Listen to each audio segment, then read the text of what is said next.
Well, this morning, we are on the heels of what was a really wonderful Mother's Day service. With the help of my wonderful wife, Laura, we talked about the power of a praying mom. We looked at the story of Hannah from 1 Samuel 1, a woman who, in the midst of some really difficult circumstances, comes to the Lord in prayer, asks God for help.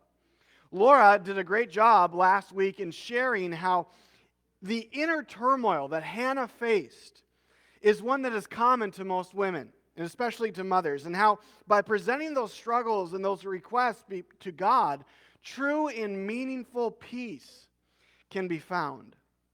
And in the story of Hannah, her specific situation revolved around this issue of infertility. She asked God for a son and made a vow that if God granted her request, the boy would be dedicated to the Lord's work all the days of his life. And sure enough, Hannah has a baby boy named Samuel. And she makes due on her promise. And when Samuel is super little, still about 3 years old, she dedicates him to service in the temple under the protection and direction of the priest Eli. And we compared this act of giving up her child to the Lord to really what all Christian parents are called to do, namely trust the Lord with the ultimate outcome of their kids' lives. Like all we can do as parents really is just point our kids in the right direction, right? Through intentional discipleship, tell them about Jesus, help them read the Bible. But then after that, we just got to pray, right? We got to pray that faith will take root in their hearts. And for Hannah, her prayers are being answered because verse 26 provides a simple yet powerful statement about Samuel. It says, "Now the boy Samuel continued to grow both in stature and in favor with the Lord and also with man." See, God is doing a work in the boy Samuel's heart and in his life. And so what I want to do this morning is follow up on this young man and see how the good work that God began in his heart is brought to completion. If you have a Bible, or maybe the Bible app on your phone, why don't you go ahead and grab those and open it up to 1 Samuel chapter 3. If you don't have a Bible, there should be a hardback black one in one of the seats in front of you. You can grab that as well and open it up to 1 Samuel chapter 3. So the inspiration for today's message is something that I would actually joke with my parents about growing up. You know, as a kid, I would notice that in May we'd have Mother's Day, and then in June we'd have Father's Day. And so I'd ask my parents, well, when is Kids Day, right? When is Children's Day? And of course, their response is every day is Kids Day, right? And as a parent, I totally understand that now. Every day is truly Kids Day, but nonetheless, it's with this in mind that I want us to consider this morning's message as like a Children's Day sermon, right? And it's not a sermon necessarily for kids or designated to kids, but rather something about how we as people should think about kids, specifically in the life of the church. So we're going to read this passage together. We are, again, being transported from our modern day. We're traveling back in time about 3,000 years ago to the ancient nation of Israel. And as we do so, it's important that we kind of set the stage a little bit so we kind of get an idea of the environment that we're in. And so the beginning of the passage is going to do that for us. Again, we are in 1 Samuel chapter 3, and I'm going to read verses 1 through 3. "Now the boy Samuel was ministering to the Lord in the presence of Eli. And the word of the Lord was rare in those days. There was no frequent vision. At that time, Eli, whose eyesight had begun to grow dim so that he could not see, was lying down in his own place. The lamp of God had not yet gone out, and Samuel was lying down in the temple of the Lord where the ark of God was." So the first thing we need to note about the setting, the context of this passage, is that these are dark days. This is not a happy time in the history of Israel, this nation of God's chosen people. These are not the glory days, the good old days. These are dark days. And we see this theme of darkness laid out for us in a number of ways. First of all, it's a time of spiritual darkness. As verse 1 says, the word of the Lord was rare in those days. There was no frequent vision. People did not hear from God. He felt distant and silent. And maybe you can resonate with that in some way. Sometimes God feels far away, that a word from Him is rare. He's distant and silent. And that's how the people of Israel are feeling at this moment. But we have to recognize that this wasn't always the case for them. In case you're not familiar, there are many examples throughout the Old Testament of God speaking and publicly intervening in a way that was undeniable.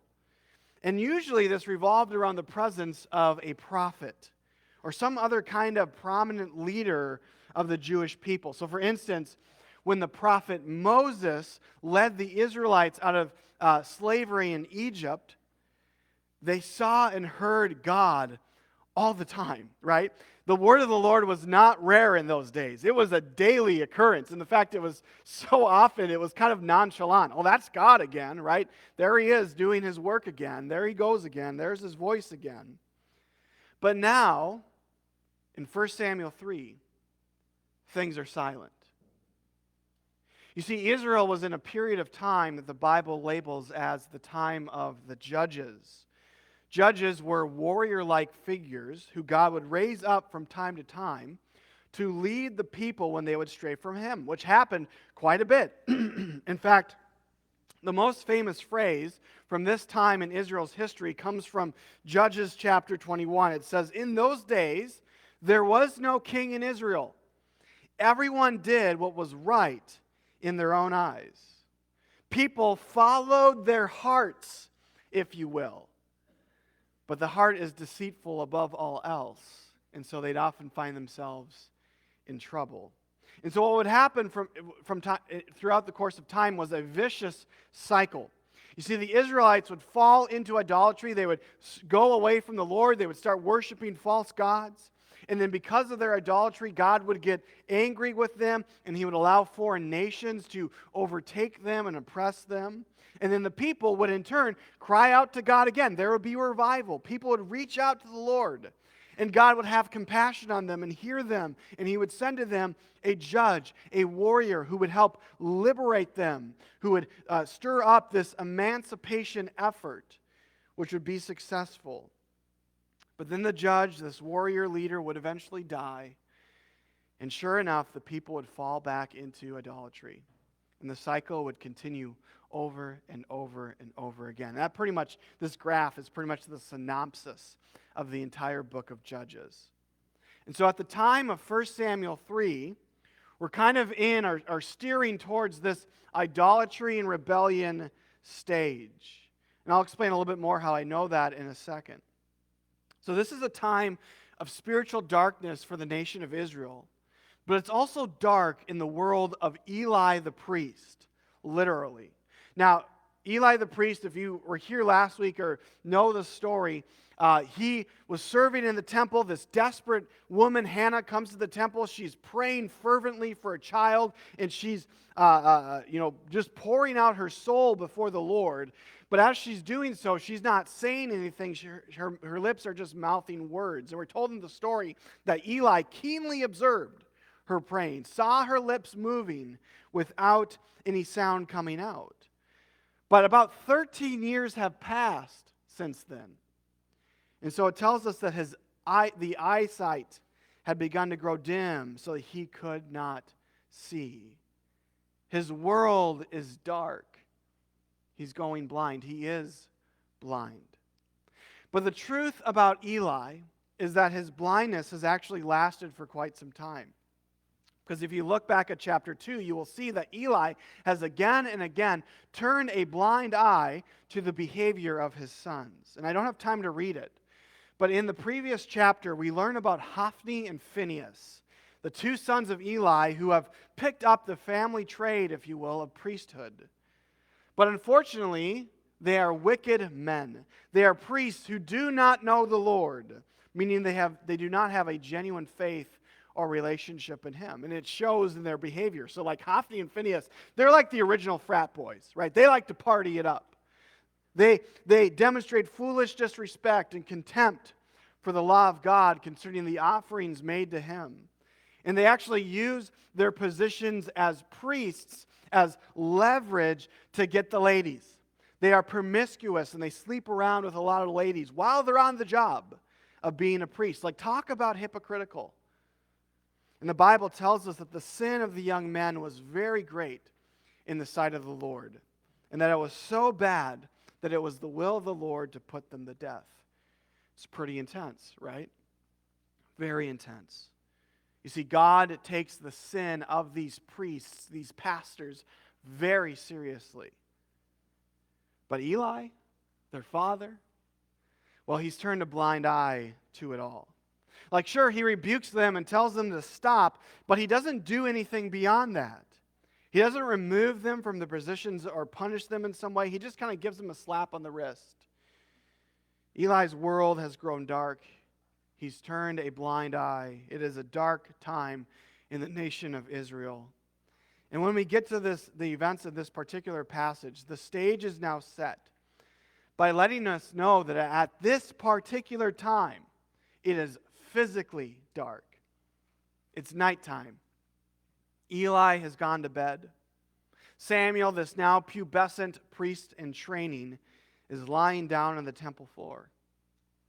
It's dark. It's quiet.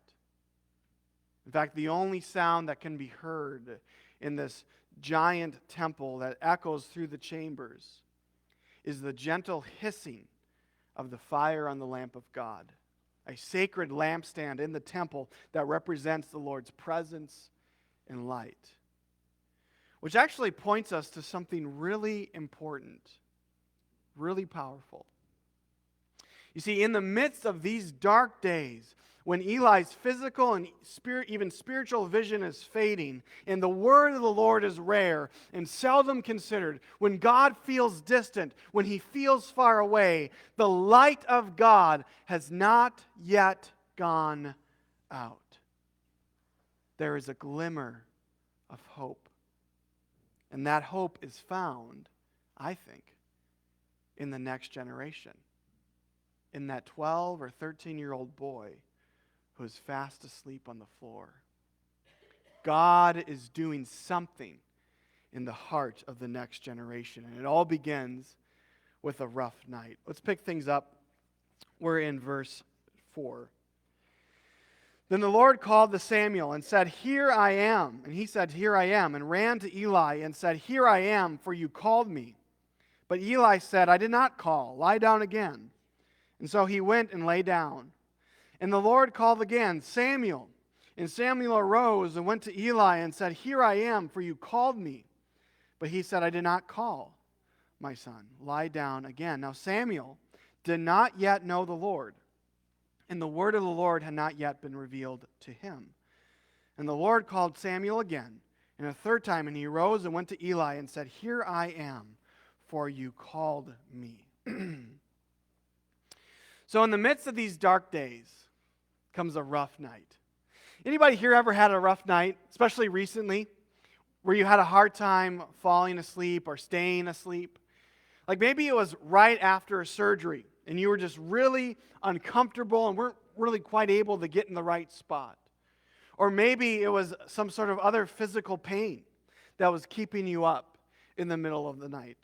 Or perhaps, like our family right now, every night is a rough night because a certain 3-year-old barges into your room multiple times in the evening. Right? It happens. We all have rough nights. And for Eli and Samuel, this is a rough night. And it's all God's fault, if you will. We're told in the passage that God calls out to Samuel 3 times.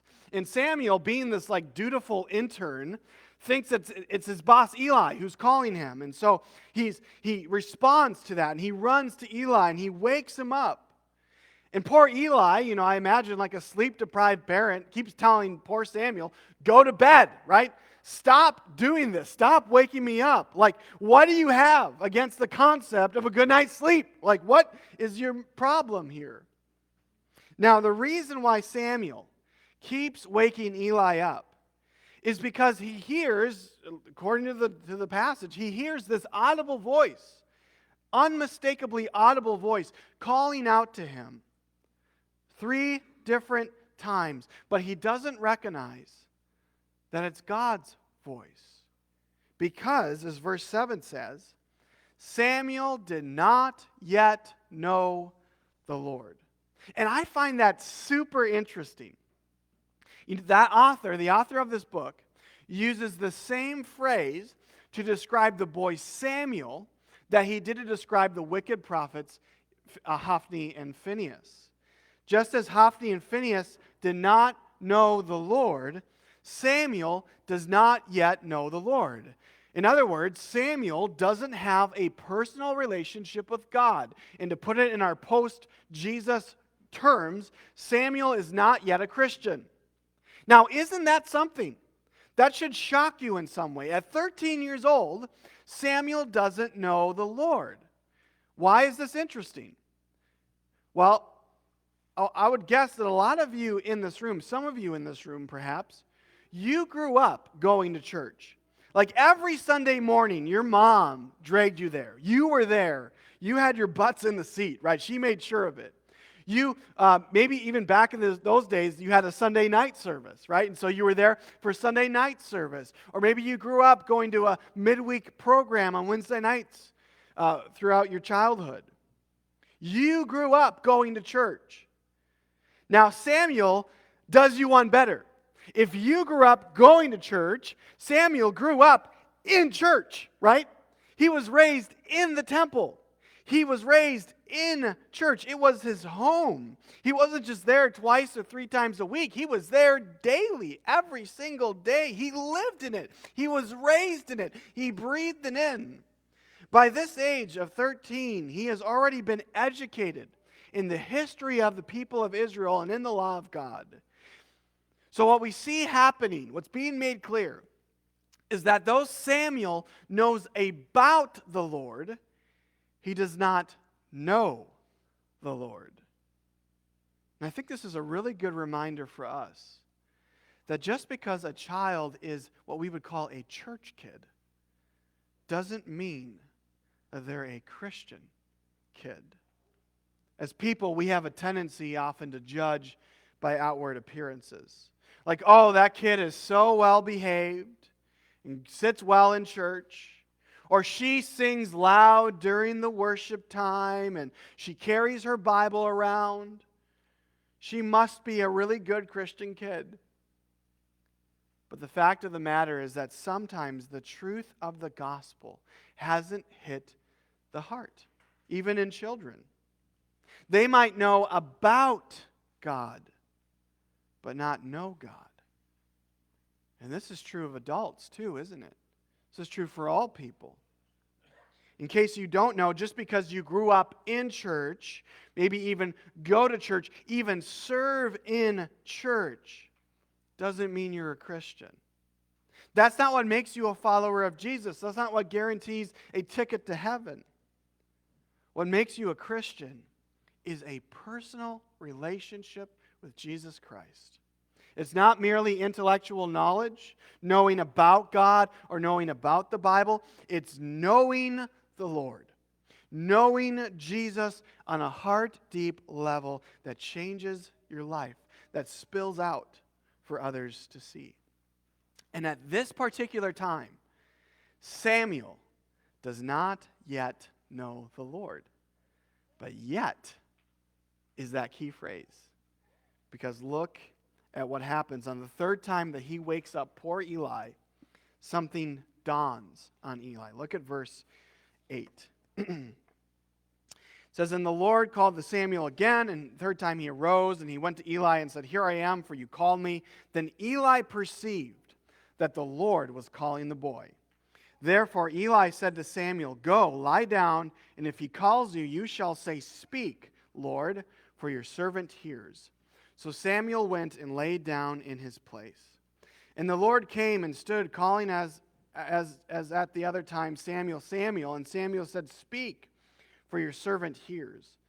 Then the Lord said to Samuel, Behold, I'm about to do a thing in Israel at which the 2 ears of everyone who hears it will tingle. I'm going to do something amazing.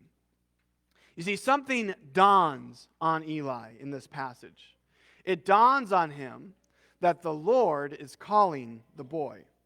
And this is important to note. You see, because Eli, this older gentleman, because he intervenes and instructs the kid that it is God who is calling him, the young Samuel is able in turn to have a radical encounter with the Lord. He tells the boy to engage God by saying, Speak, for your servant hears. And God does, in fact, speak again. And Samuel calls out. He responds in the way that Eli taught him to. And somewhat ironically, God gives him a message, but it's actually a scathing rebuke of Eli's household. He foretells the twilight of Eli's household. He says, I'm about to punish his house forever for the iniquity that he knew, because his sons were blaspheming God and he did not restrain them. And so God foretells that Eli's lineage and legacy as a priest is in decline, and he will eventually drift into obscurity, which is too bad for Eli, but it's just how it works out here. But despite all that he has done wrong in his life, what Eli did right in this moment is point young Samuel to the Lord, instructing him how to have a relationship with God, telling him how to talk to the Lord, how to listen to God. And what this does is set up Samuel for the rest of his life. As the chapter concludes, and Samuel grew, and the Lord was with him, and let none of his words fall on the ground. And all Israel from Dan to Beersheba knew that Samuel was established as a prophet of God.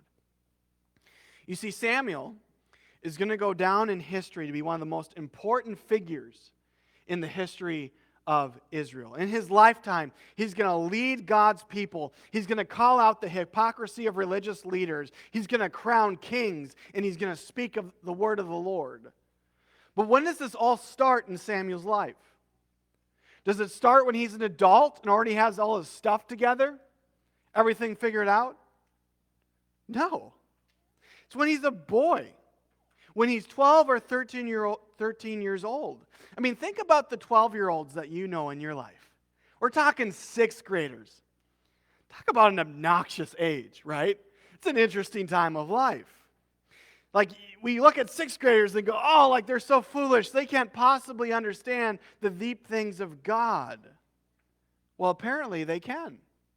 Samuel's heart was ready for what God was going to do in his life, even as he was the equivalent of a 6th grader. In fact, his story is not the exception, but actually the rule when it comes to kids.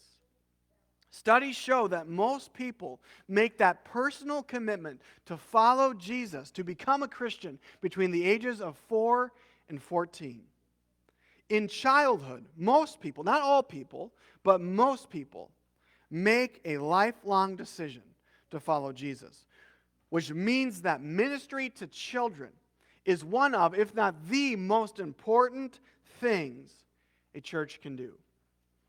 The most important thing a Christian can do is to minister to the next generation. And so, friends, we have to recognize that God is calling our kids. God is beckoning. Jesus Christ is beckoning to the next generation. But many of them don't even know it. Because the thing about these generations, who experts label as Generation Z or Generation Alpha now, which is the kids who are really young, is that they're growing up in what we would call a post-Christian culture.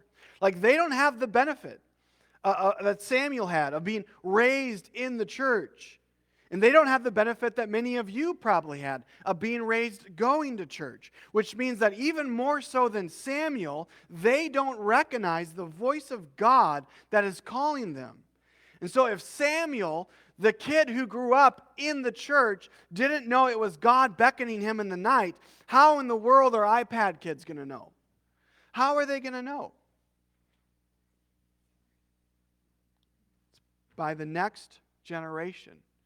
The generation before them, rather, sharing with them, telling them about Jesus. You know, we might live in a completely different world than Eli and Samuel, but the solution is simply the same. Young people need older people, older Christians who they can, figuratively speaking, wake up in the middle of the night.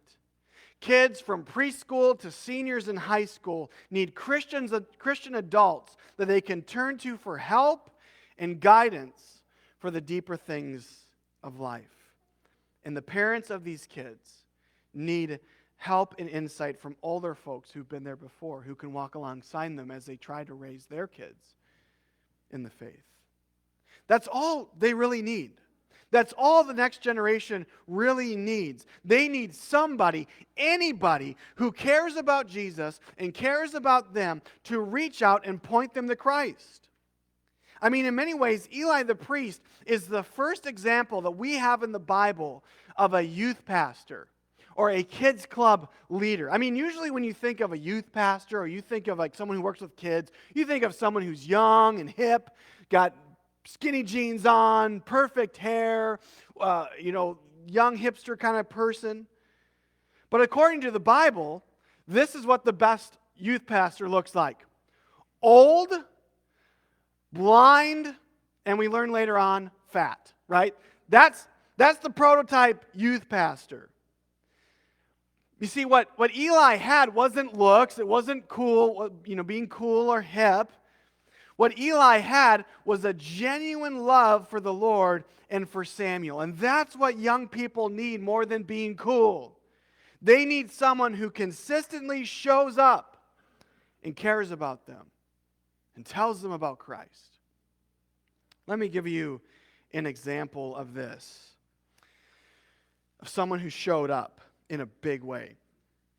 So about this time last year, Dennis Haugen called me up and asked if he could meet with me at the church. And so he came over, we had a good conversation. He alluded to a conversation we had at a kids club leader meeting a few nights before, in which we were talking about what can we do better, how can we better serve the kids at kids club. And it's something that was brought up as kind of like a pie in the sky idea, really a dream, was what if we did a ministry specifically for 5th and 6th graders? And Dennis came and we had a follow-up conversation. He's like, I've noticed that, I was with that group of 4th and 5th graders last year. And it kind of felt like to me that they were forgotten in some ways. Like, they didn't really ever have any consistent leaders who were designated just for them. And they would always meet in this classroom that was honestly just a disaster. Honestly, it was more of like a glorified closet with stuff everywhere, no character. I think there's a picture of it, and this was when it was cleaned up a little bit. But it was just kind of this mess of a place. And so there wasn't any intentionality with this age group. And so what we kind of had happening was 5th graders, they were kind of too old for kids club, and so they kind of stopped coming. And by that point, when they would get to 6th grade, they would, it'd be a big jump, right, between kids club and youth group. And so they would kind of phase out from it. This group was being forgotten, kind of set to the side. And not to put words in his mouth, but Dennis shared with me that it broke his heart to see that. It was something that impacted him, that kept him up, if you will, in the middle of the night. It made me think of Matthew 9:36, when Jesus looked out at a crowd of people and it says in the scripture that he had compassion on them because they were harassed and helpless, like sheep without a shepherd. They were forgotten. And so Dennis just raised his hand with me in the office and said, if you need someone to lead a ministry for 5th and 6th graders, I'm in. I'll do it. And of course, Cambria, thank the Lord, joined the team as well. And we did some work downstairs to kind of transform this junky room into a space that the kids love. They love the space they're in. And though it wasn't easy, Cambria and Dennis will probably testify, it was not an easy year, right? Preteens are kind of a crazy age at times. Club 56 was a wonderful addition to our midweek ministry, filling a specific need, reaching out to a group that was in many ways forgotten.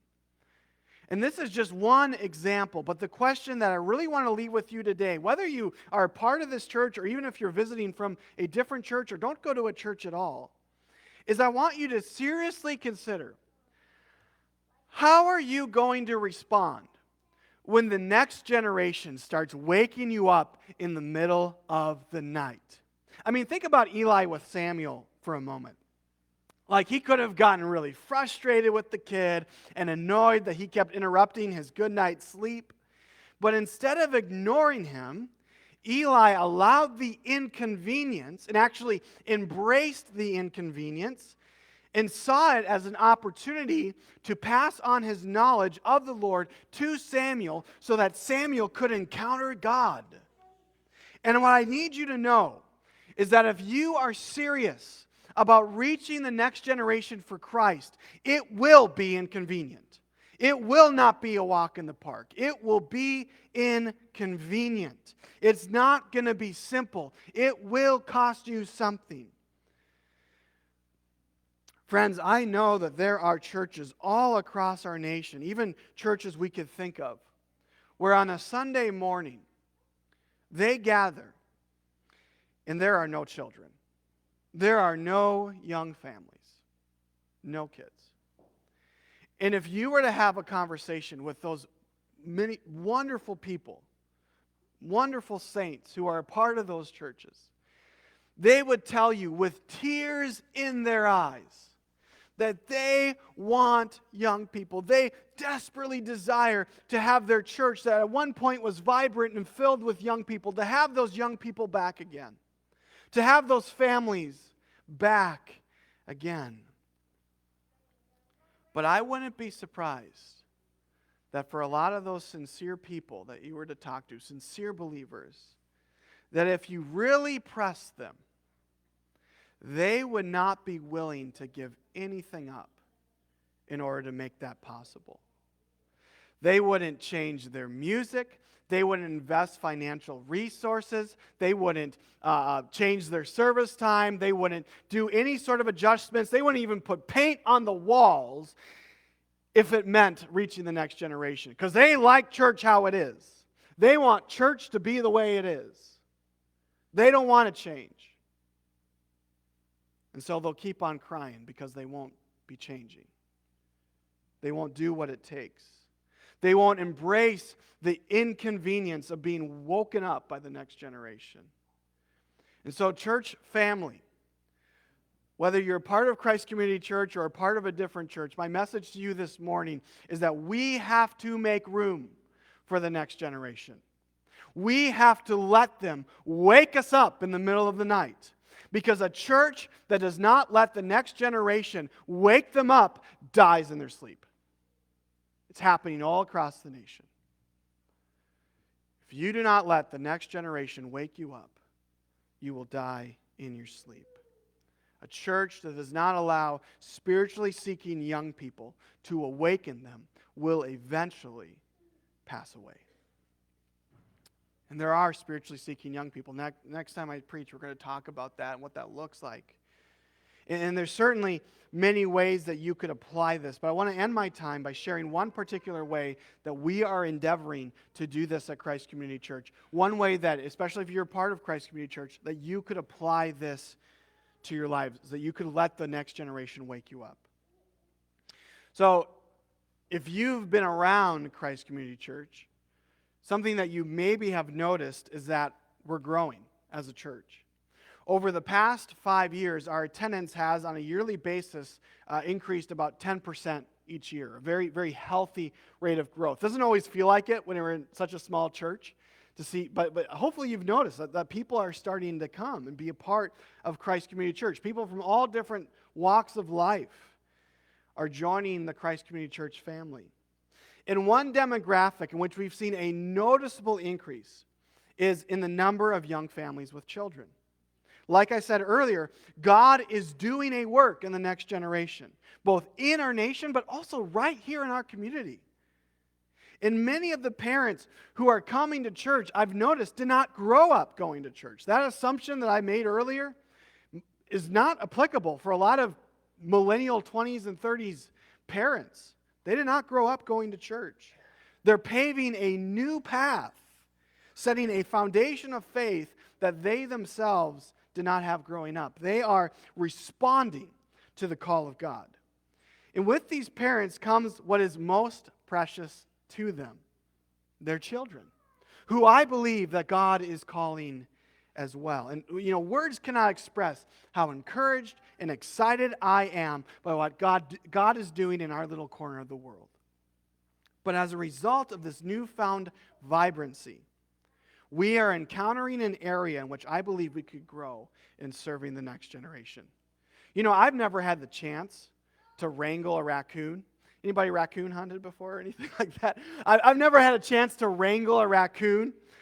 But I imagine the experience of trying to contain this raccoon is very similar to having a 3-year-old in church, right? Especially a 3-year-old who's in church for the very first time. Flailing, biting, scratching. You might even get rabies out of the ordeal, right? It's not for the faint of heart. And thankfully, we have a wonderful nursery space where children who are too little or who aren't used to church can go to get their wiggles out. But because we've had so many of them, we are finding that many children are using that space, but most noticeably, kids are using that space who are just too big for it, too old for it. Which means that when a mom with a 1-year-old wants to take her kid to the nursery, she might not feel comfortable because there's a 5-year-old who's flailing a crane around his head like a slingshot. This is a true story, right? It's happened. And so the problem we have is twofold. The infants and toddlers and their parents aren't safe and comfortable in the space that's designed for them, but the preschool-age kids who are new to church and aren't quite trained even in school don't really have a place or a space where they can go. Which means that parents of both age groups have to kind of handle their kids in church the whole time. Which means what we're finding is that they don't engage with the service, which means that eventually they say, "What's the point?" And they stop coming because it's discouraging. They just spend the whole time wrestling their children. I'm not just hypothesizing. I know this has happened. This has happened to families. I can think of people who don't attend anymore because it was just too much. So the proposal I've mentioned to both families and our congregation is as follows. At a date to be determined, hopefully in the fall, we would install a nursery policy that reserves the nursery room for only children ages 2 and under and their parents. And really, children must be accompanied by their parents if they're using that space. Any child above the age of 3 is not allowed in the nursery. However, during the sermon time, children ages 2 to kindergarten would be invited to head downstairs to a designated classroom with volunteers for what we call church training, for lack of a better term. The sermon would be streamed onto a TV in the classroom, but the kids would be able to roam around, color, play, and do whatever they need to do during this time. And only adults and teens are allowed in that room who have had a background check, who have signed up to serve, have been approved to serve. Children would be dismissed to go to this class after the opening worship time, and then they would come back at the end during the closing worship time. And once a child is in first grade, the expectation is that they would remain upstairs with their parents during the service. The hope is that kids would be able to participate and be a part of the service with the combination of going to school as well as having that in-church training time. And the reason I'm bringing this up is because the only way this can happen is if we have volunteers. People who are willing to give up one Sunday every 6 weeks. If we can't do it more than every 6 weeks, we're not going to be able to do it. Every 6 weeks to every 2 months, giving up a Sunday so that kids can roam around and their parents can actively engage in worship, actually hear the message, actually soak in the gospel message. And I know, sermon time is very precious to many of you. It is a time that you enjoy. It would be inconvenient for you. I get that. But I want you to seriously consider whether that inconvenience is worth it. If it's worth being woken up in that way to serve young families to serve the children. Again, because if we don't have enough volunteers, we can't do this. But as your pastor, I firmly believe that this is something we need to do. Because I'm praying that God will keep growing His church. And that young families and young people who do not know the Lord will continue to walk through our doors. But we need to be ready for them. So there's a sign-up sheet in the back if you're interested in following up on this and being contacted about this. And so I just want you to consider this your wake-up call. You're Samuel in the middle of the night. The next generation wants to engage with the Lord.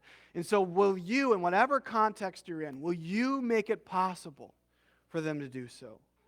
Because a church that does not allow the next generation to wake them up dies in its sleep. Let's pray. God, we thank you for your word. We thank you for your truth. God, I pray that, again, that you would be able to speak through your word, through this message. God, again, I just pray that if there's anything that's come from me, that my friends here would forget, but God, whatever comes from you, they could remember, they could hold on to, and they could apply to their lives. God, we are so grateful for the good news of Jesus, that you invite us to have a personal relationship with you. God, help us to continue to seek you, but also to seek out ways in which we can make you available and known to the next generation. God, we love you and we praise you, and it's in your name we pray. Amen. Amen.